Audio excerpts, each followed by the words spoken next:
આજરોજ અનેક ભારતીયો અમેરિકાથી ડિપોર્ટ થઈ પોતાના વતન પહોંચ્યા ત્યારે બનાસકાંઠા પહોંચેલી બીના રામીના પરિવારજનની પ્રતિક્રિયા સામે આવી છે। બીના રામીના ભાઈનું કહેવું છે કે મારી બહેન એમના સાસરે કડીથી 1.5 મહિના પહેલા અમેરિકા ગયા હતા। એમના સાસરેથી ગયા હતા। હવે આગળની શું પ્રોસેસ છે અમને કંઈ ખબર નથી।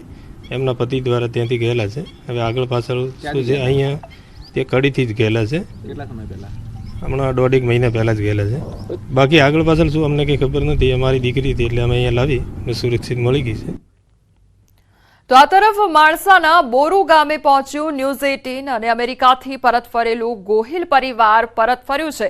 પરિવારમાંથી 3 લોકો અમેરિકા ગયા હતા। ગોહિલ પરિવારના કિશનસિંહ, તેમના પત્ની મિત્તલબેન અને 4 વર્ષના બાળક સાથે ગુજરાત પરત ફર્યા છે। ગામમાં સન્નાટો છવાયો છે। ગામના ઘરે તાળું મારીને પરિવાર અન્ય શિફ્ટ થયું। ગ્રામજનો આ વિશે કશું બોલવા તૈયાર નથી। ગાંધીનગરના માણસા તાલુકામાં બોરુ ગામમાં આજે ન્યૂઝ 18 ગુજરાતી પહોંચ્યું છે। મારી પાછળનું આપ જે મકાન જોઈ રહ્યા છો તે ગોહિલ કરણસિંહ, ગોહિલ મિત્તલબેન અને ખાસ કરીને તેમના 4 વર્ષના બાળકનું છે। ત્રણેય જે પરિવારજનો છે તેમનું સરનામું આ આપવામાં આવ્યું છે। અમેરિકાથી તેઓ પરત ફર્યા છે। અમદાવાદ એરપોર્ટ ઉપર ખાસ કરીને તેમને લાવી દેવામાં આવ્યા હતા। જો કે તેઓ ગામમાં આવ્યા નથી। બોરુ ગામમાં હાલ સન્નાટો છે અને તેની સાથે ખાસ કરીને આપ જો ઘર જોઈ રહ્યા છો તો ઘરમાં પણ ખાસ કરીને કોઈ પણ વ્યક્તિ હાજર નથી। બહાર તાળા લગાવેલા છે। એટલે આ પ્રકારની પરિસ્થિતિને કારણે જ્યારે ગ્રામજનોને પૂછવાનો અમે પ્રયત્ન કર્યો ત્યારે તેમણે કહ્યું કે અહીં કોઈ પણ આવતું જતું નથી।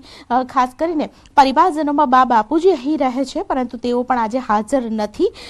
ખાસ કરીને વાત એ છે કે અમેરિકાથી પરત લાવેલા જે લોકો છે તેમને જે સરનામું આપ્યું છે તે સરનામું ઉપર તેઓ ધીમે ધીમે પરત ફરી રહ્યા છે। જોકે 33 ગુજરાતીઓના લિસ્ટમાં ગોહિલ પરિવારનું પણ એક નામ છે। જોકે તેઓ અહીં પરત આવ્યા છે કે કેમ તે વિશે ગ્રામજનો છે તેઓ કશું પણ બોલવા તૈયાર નથી। કેમેરા પર્સન અમિત શર્મા સાથે દીપિકા કુમાર, ન્યૂઝ 18 ગુજરાતી, ગાંધીનગર।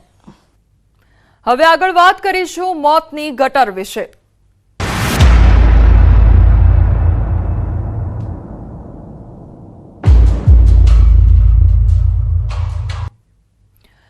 સુરતમાં આખરે 24 કલાક બાદ બાળકનો મૃતદેહ મળી આવ્યો છે। સુરતનો કેદાર હારી જિંદગીનો જંગ હારી ગયો છે। સુરતનો જે કેદાર છે તે હવે જિંદગીની જંગ હારી ગયો છે અને 24 કલાક બાદ તેનો મૃતદેહ મળી આવ્યો છે। 24 કલાક બાદ ગટરમાંથી આ મૃતદેહ બાળકનો મળી આવ્યો છે। સુરતના વરિયાવમાં બાળકનું મૃતદેહ મળી આવ્યો છે। 2 વર્ષનો કેદાર ગઈકાલે ગટરમાં પડી ગયો હતો। એ પરિવારજનો એ બાળકની રાહ જોઈ રહ્યા હતા કે ક્યારે તેમને તેમનું બાળક પરત મળી આવે, પરંતુ આખરે આ બાળકે પોતાનો જે અંતિમ શ્વાસ છે તે લઈ લીધો છે અને પોતાનું જે મૃતદેહ છે બાળકનો તે હવે બહાર કાઢવામાં આવ્યો છે।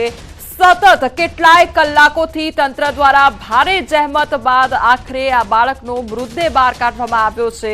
બાળકે આખરે પોતાનો અંતિમ શ્વાસ લીધો અને જે પરિવારજનો પોતાના બાળકની રાહ જોઈ રહ્યા હતા એ બાળક હવે તેમને મળ્યું નથી। એ બાળકમાં હવે જીવ નથી રહ્યો અને સવાલ એ તંત્રને લઈને થઈ રહ્યા છે કારણ કે ગટરનું ઢાંકણું ખુલ્લું હતું અને બાળક તેમાં ખાબક્યો હતો। સંવાદદાતા કીર્તેશ અમારી સાથે જોડાઈ ગયા છે। કીર્તેશ, આખરે બાળકે પોતાનો જીવ ગુમાવ્યો છે।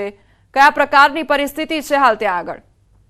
બિલકુલ, જે પ્રકારે ગઈકાલે મોડી સાંજે 5 વાગે બાળક વરિયાવ ખાતેના એક ડ્રેનેજનું ઢાંકણું ખુલ્લું રહી જતા પડી ગયો હતો અને ત્યારબાદ તેને શોધવાની શોધખોળ શરૂ કરી હતી ફાયર વિભાગે અને ખાસ કરીને બાળકને શોધવા માટે બપોર બાદ એનડીઆરએફની ટીમને બોલાવવામાં આવી હતી। પણ કહી શકાય છે ઘટના સ્થળથી 1 કિલોમીટર દૂર આવેલા પમ્પિંગ સ્ટેશનના જે ટાંકી છે એ ટાંકીમાં બપોરના સમયથી ફાયર વિભાગને અંદાજ હતો કે અહીંથી બોડી મળી આવશે, જેને લઈને ત્યાંનો પાણીનો સપ્લાય બંધ કરી દેવામાં આવ્યો હતો।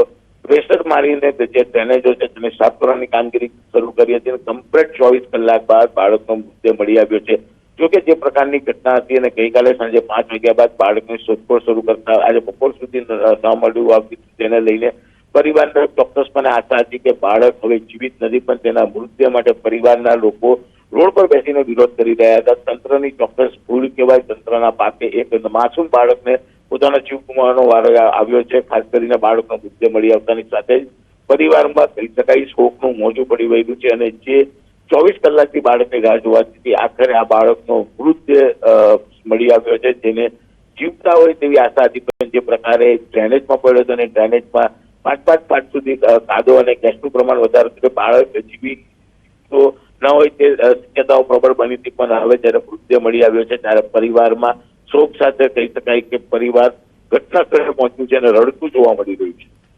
કીર્તેશ, હવે તંત્ર સાંત્વના પાઠવશે. તંત્ર હવે તમામ જગ્યાના ગટરના ઢાંકણા ચેક કરશે અને બંધ કરવાની કામગીરી કરશે, કારણ કે બાળકે જીવ ગુમાવ્યો છે. શું તંત્ર અત્યાર સુધી રાહ જોઈને બેઠું હતું કે કોઈનો જીવ જાય અને પછી કામગીરી થાય? બિલકુલ ચોક્કસ તંત્રની બે જવાબદારી છે, કારણ કે સ્ટોર્મ ડ્રેનેજનું ઢાંકણું જ્યારે તૂટી જાય છે ત્યારે તાત્કાલિક બીજું ઢાંકણું બેસાડવું એ તંત્રની જવાબદારી છે. પણ સુરત શહેરનો વ્યાપ એટલો મોટો છે ત્યારે દરેક વિસ્તારમાં અધિકારીઓની નિમણૂક કરવામાં આવી છે. સમગ્ર ઘટનામાં અધિકારીની બે જવાબદારી છે. અધિકારી અને સુપરવાઇઝરો વિસ્તારમાં રાઉન્ડ મારતા હોય તેમને આ તૂટેલું ઢાંકણું કેમ નહીં દેખાયું, કારણ કે વિસ્તાર ડેવલપ થતો વિસ્તાર છે એટલે છાસવારે ભારે વાહનોને લઈને ડ્રેનેજના ઢાંકણા તૂટી જતા હોય છે, અથવા તો કેટલાક અસામાજિક તત્વો દ્વારા ઢાંકણાની ચોરી કરવામાં આવતી હોય છે, જેને લઈને મહાનગરપાલિકાઓએ સ્પેશિયલ કર્મચારીઓની નિમણૂક કરી છે. તેઓએ સતત પેટ્રોલિંગ કરીને આ તમામ વસ્તુનું ધ્યાન આપવું જોઈએ, પણ અધિકારીઓ પેટ્રોલિંગ કરતા નથી, જેને લઈને ઢાંકણા તોડાયા બાદ આવી ઘટના બને છે ત્યારે તંત્રને ભાન થાય છે કે ભાઈ ભૂલ થઈ ગઈ છે. પણ જો કે આ ભૂલમાં એક માસૂમે પોતાનો જીવ ગુમાવવાની વારી આવી છે, એક પરિવારે પોતાનો લાડવાયો ગુમાવવાની વારી આવી છે. એટલે ચોક્કસ તંત્રની બે જવાબદારી છે, પણ આ બે જવાબદારીમાં અધિકારીઓની જવાબદારી સૌથી મોટી બે જવાબદારી છે, જેને લઈને એક બાળકે જીવ ગુમાવવો પડ્યો છે.